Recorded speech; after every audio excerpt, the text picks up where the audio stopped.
Good morning and welcome back to my channel once again. সকালে উঠে এক cup black coffee কিন্তু must, specifically দিল্লির এই কাঁপানো কনকনে ঠান্ডায়।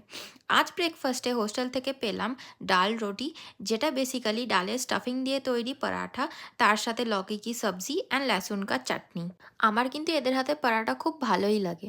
তারপর বেলা 12টা নাগাদ আমি মুসুর ডাল বসিয়ে দিয়েছি কুকারে লাঞ্চের জন্য, আর তার সাথে দুটো আলু কেটে নিয়েছি আর চালটাও ধুয়ে রেখেছি কুকারে বসাবো বলে। হ্যাঁ, আমি আজ ভাত আলু সিদ্ধ লাঞ্চে বানাবো। বাঙালির ভাত আলু সিদ্ধ হলে আর ডাল হলে আর কি চাই বলো। ইনফ্যাক্ট রোজই কম বেশি এরকমই আমি বানিয়ে নিচ্ছি শর্টে। হ্যাঁ, এরকমই আমার কিছুটা কিচেন সেট আপ করে নিয়েছি, আর সিটিও দেখো দেখতে দেখতে হয়ে গেল। আজকে কিন্তু প্রচণ্ড ঠান্ডা, হাত পা পুরো শুকিয়ে যাচ্ছে, আর একটুখানি জল দিলেই হাতে পুরো একদম ঠান্ডা বরফ হয়ে যাচ্ছে। আজকে এতটাই দিল্লিতে কাঁপানো ঠান্ডা পড়েছে।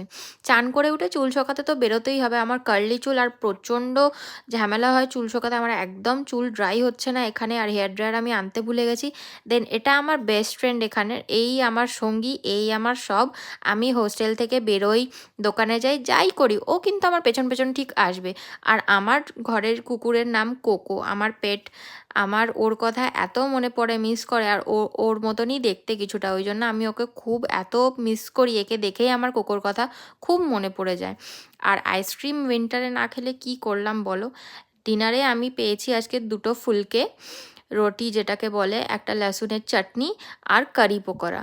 কারি পকোড়া কী বলো তো, এরা খুব খায় কারি পকোড়া। এটা হচ্ছে বেসনের বড়া বেসিক্যালি, আর এটা একটা গ্রেভি টাইপের ওরা বানিয়ে না, যেটা আমার একদমই অপছন্দ লাগে। বাট কিছু করার নেই, আমার এক্সাম, খেতে তো হবে, অ্যান্ড পড়তেও হচ্ছে।